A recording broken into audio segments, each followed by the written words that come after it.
NFL's all-time leading rusher, a three-time world champion, a regular season and Super Bowl MVP, 8 Pro Bowls, 5 All-Pro selections. This fall, Emmitt Smith took his rightful place in the Hall of Fame.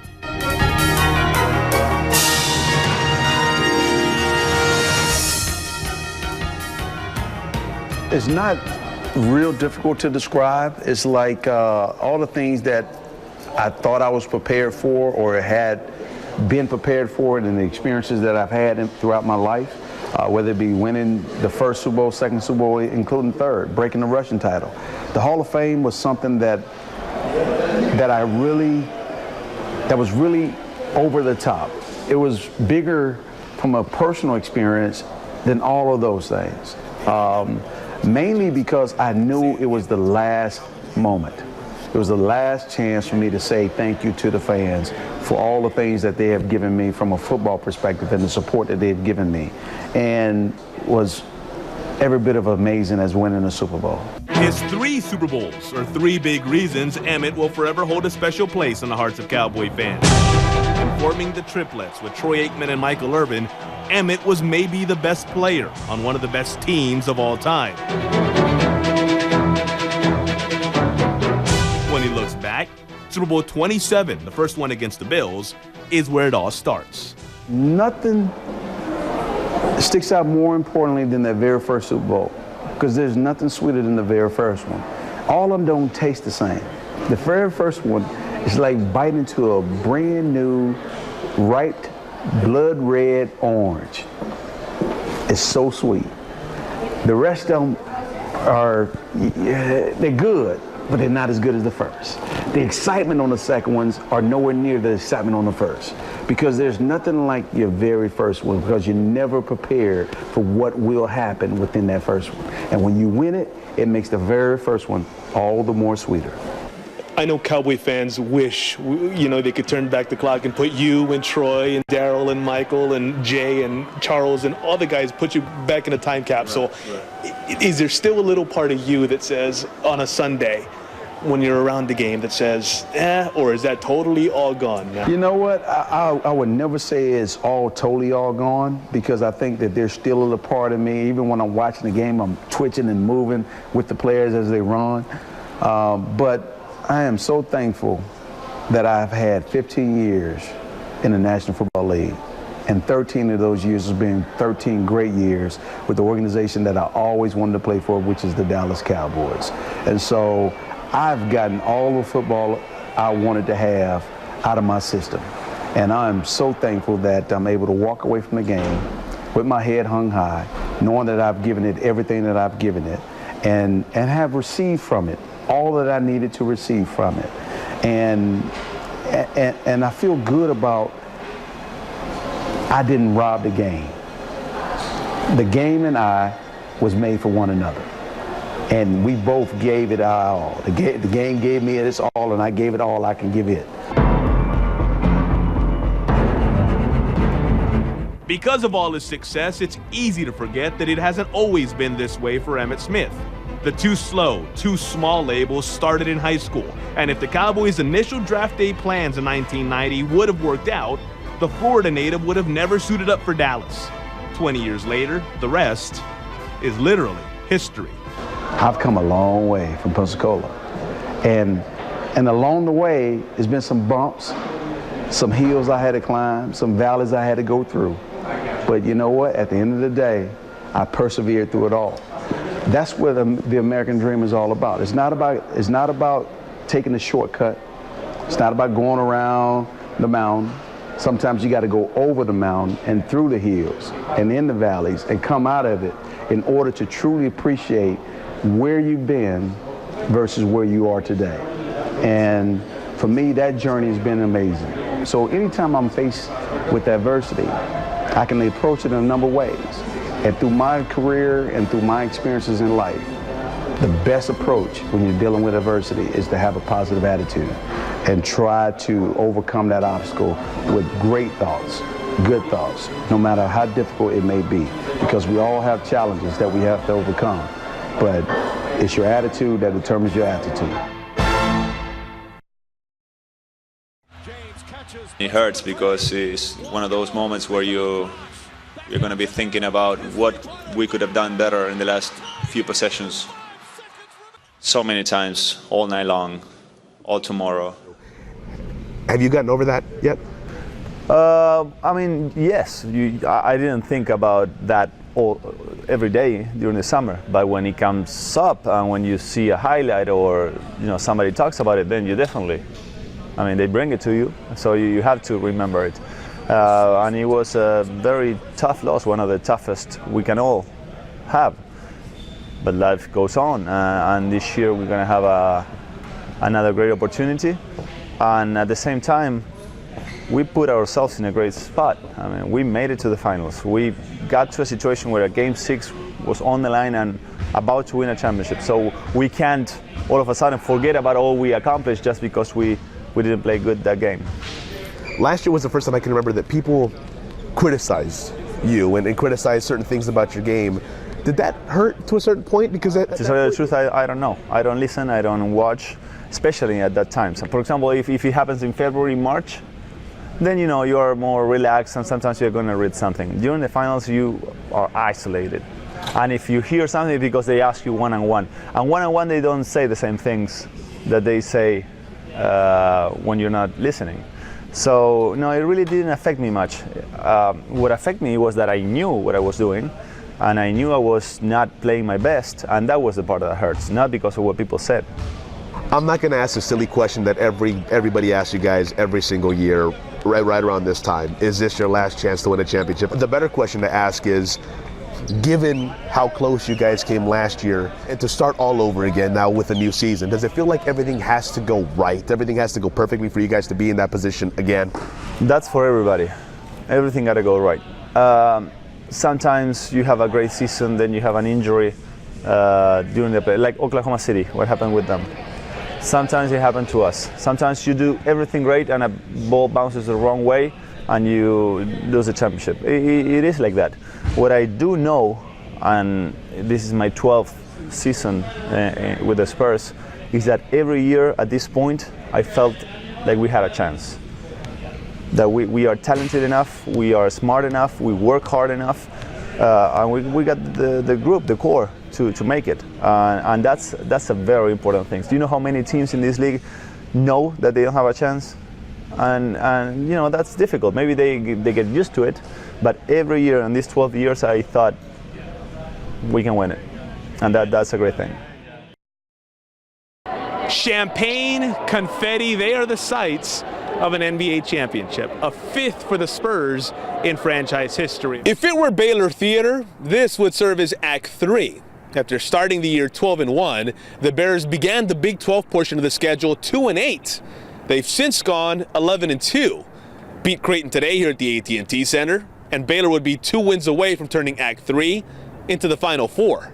While he continues to take part in light workouts until he's a full go, Tony Romo's recovery from back surgery will continue to remain a big topic of Cowboy conversation. So enter Brandon Whedon. Sure, it sounds like a bad joke, guilty, but you might as well call them the Texas Strangers, as in foreign to each other, given all of their injuries. Now, we asked skipper Ron Washington if he's ever experienced a season like this. Not only did he answer no, he said not even close. First of all, I got to say how gracious Bruce Bowen is in victory tonight. Because now I got to say it, Bruce. I've seen Bruce make his way around the cameras. Every local affiliate here in town wants to get a piece of Bruce. Well, Kev, it's 52 degrees here, a very cool 52 degrees, and it's been wet the entire day, light drizzle. But hey, let's talk about the task at hand. Let's borrow a phrase from your favorite song there by Prince. Let's party like it's 1999. That was the last time the Spurs were here for a playoff game. They ended up sweeping the Blazers and earned a trip to the very first finals. Now, the cast of characters since then, basically entirely new. Only Timmy and Pop remain, but there are some other similarities. The Spurs arrived here just about an hour ago. They just got here, and they get here with a 2-0 lead like that 99 team did. Now, the fellas didn't need a Memorial Day miracle like that team did. Instead, they're coming off big victories, 20-17. They also already won here this season, back in February, with both Timmy and Tony resting. introducing Patty Mills, who spent 2 seasons here, blitzed his former team with 29 points to lead the Spurs to a 2-point W. Now, to be honest, LaMarcus Aldridge did not play in that game either. He will tomorrow, so will Mills. Now, we got a chance to chat with Patty as the team came off the bus. Mindset and confidence. With games 3 and 4 set for tomorrow and Monday, we are here through Tuesday morning. And what a big one tomorrow is. No NBA team has ever come back from a 3-0 playoff deficit. You know, the fans here in Portland are hoping their team isn't the first to try to pull that off. Live in Portland, Hector Ledesma for Maximum Sports. A common sight at parks throughout town this time of the year, youth football takes over Herrera Park on San Antonio's southeast side. At first glance, the Junior Eagles flag football team looks just like every other, except for a big difference. Meet 6-year-old David Cortez. That he doesn't have arms isn't preventing this young offensive lineman from playing the game he loves. They said down, said hut, and wham. And they said down, said hut, a push.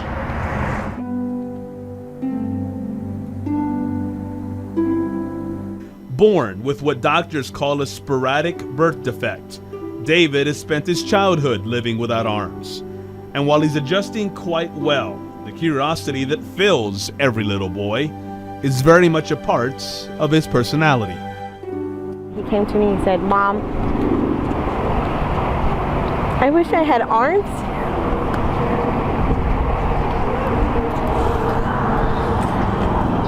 I said, "Why?" He said because he wants to learn to tie his own shoe. He wants to play his own. He wants to learn to put in his own video games, and he wants to catch a football. He's never asked me. He wishes he has arms. He's never asked why don't I have arms until I guess football. Young David's journey to this point has been filled with not only tons of emotions, but already with tough life lessons, both for him and for his mom. As a mother, was shocked. I had to be strong very fast, be very overprotective, quick.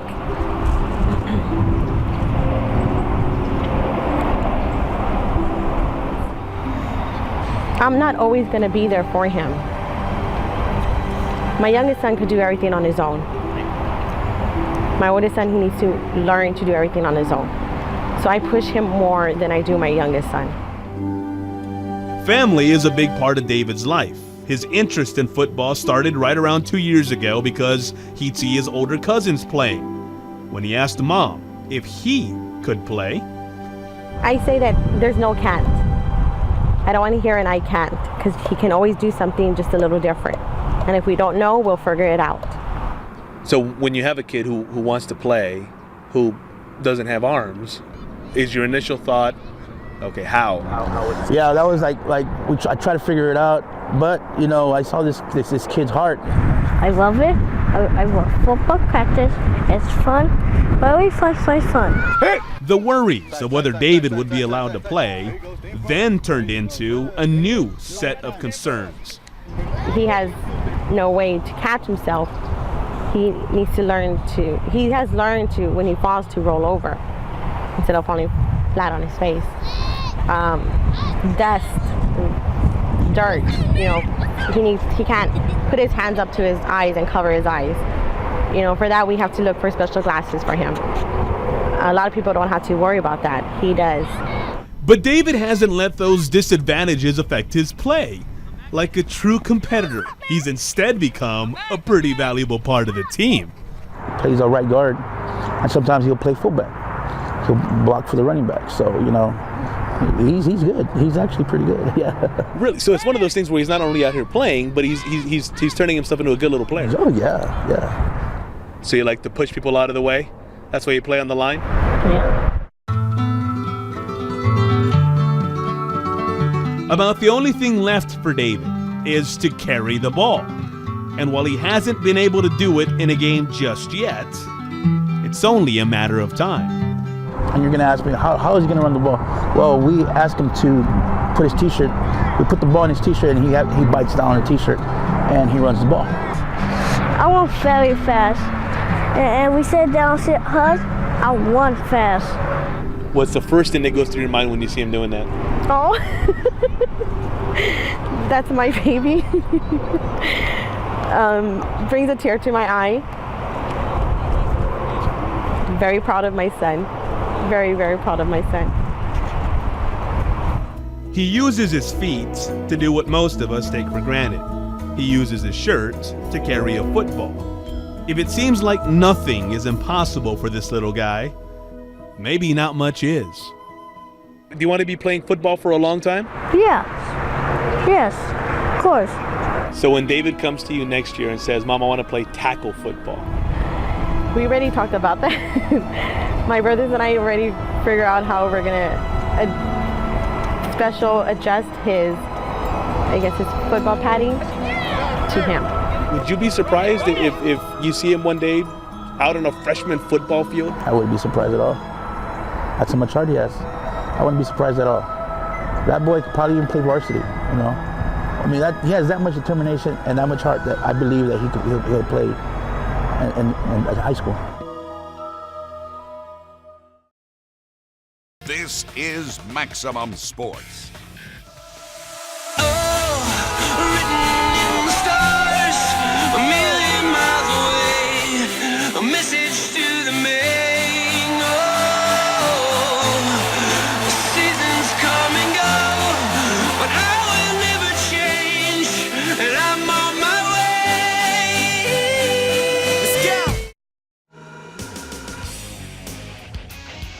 Do your faces hurt from the constant smiling since last night? The city getting a chance to celebrate a 5th championship in the last 15 years, a party that pretty much started in the second quarter of Game 5 and only got stronger as the night turned into early morning. Kawhi Leonard, the youngest Finals MVP since that guy, Tim Duncan, in 1999. It's one of several incredible achievements. We'll get to that in a couple of minutes. Now, when listening to the Spurs afterward, one theme seemed to stand out about this championship run. It's been a long time, but it's amazing to be a part of this for so long. So as Tim and Pop celebrate their 5th title and the Big Three their 4th, the basketball experts have reopened the discussion as to where the Spurs now rank among the great runs of all time. Around here, we're biased. But truth be told, different teams can make different cases. Bill Russell's Celtics won 11 championships. Jordan's Bulls won 3 straight, twice. And while the Showtime Lakers won 5 titles like the Spurs have, they made it to the finals a total of 9 times. No doubt the Spurs have left a mark on NBA history, but where they rank is really an argument among 4 different fan bases. So instead, it's probably easier to ask if we just witnessed the best Spurs team of all time. Yeah, that's tough to decide, but at least we get to discuss amongst ourselves, right? The 99 squad had the Twin Towers and the best playoff record of the 5 title teams, 15-2 that postseason. The 03 champs had Tim Duncan in an MVP year and ended the Shaq-Kobe three-peat along the way. The 05 team had the Big Three in their prime and won a Game 7 against the defending champ, the Pistons. In 07, veteran star Michael Finley was added to the same core as 05. That year saw another easy victory over LeBron, then with the Cavs. This year, best regular season winning percentage of the 5 title teams, and don't forget, they did it with loads of injuries along the way. Come the playoffs, the Spurs won 12 of their 16 games by at least 15 points. That is an NBA record, and maybe most impressively, they just beat up on a 2-time defending champ, armed with the game's best player. So those are the options. Here are Manu's answers. Impossible to say. It's been a while. We get to formally celebrate title number 5 on Wednesday. The traditional river parade starts at 6 o'clock. If you're heading down there, you can start claiming your spots at 4.